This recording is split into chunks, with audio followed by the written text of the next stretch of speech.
You know how that black on black crime talking point is trotted out by conservatives who love to pretend that they care about crime statistics, even though any race on any race crime is always higher than interracial figures?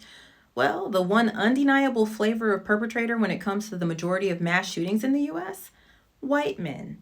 It started with the very first school shooting in America, the 1966 University of Texas Clocktower massacre, where a white man murdered 15 people and injured 31 more. Since then, white men have been behind nearly every school shooting in this country.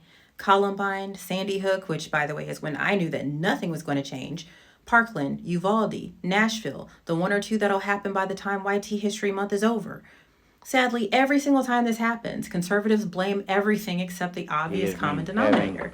severe headaches and has been to a psychiatrist. They'll blame mental illness, but black people experience near constant racial stress and trauma. Plus, we're violent by nature, right?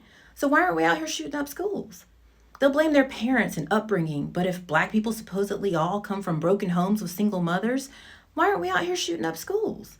They'll blame Marilyn Manson albums, but if black people only listen to hardcore hip hop or militant rappers like Kendrick Lamar, why aren't we out here shooting up schools? Maybe, just maybe, the racist stereotypes aren't true. Or at the very least, maybe white school shooters deserve the same level of scrutiny that black kids get for doing absolutely nothing.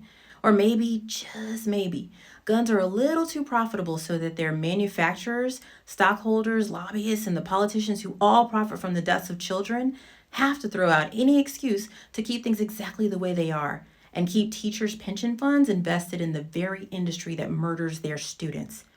Think about it. Alongside thoughts and prayers, they almost always spew a commercial for more guns because a good guy with a gun will stop a bad guy with a. Well, actually, we all saw how Uvalde played out.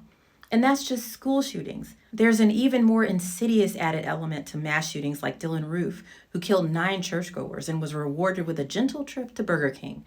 Or the white supremacist who live streamed himself shooting up a black supermarket. Even the Pulse nightclub shooting, which 49 people and wounded 53 others, one of the few mass shootings not committed by a white man, was still only possible because of America's obsession with guns and its normalization of hate. And what's funny is, conservatives know exactly what they're doing because that one mass shooting by an Islamic American in 2016, as Donald Trump was coming into office, wasn't even the reason for his Muslim ban. He totally made our Middle Eastern brethren all out to be terrorists, just like he's making our Hispanic brothers and sisters all out to be murderers and gang members. From the conservative and MAGA point of view, the real American terrorists just don't look all that dangerous. They look like their sons. And that's also why nothing changes.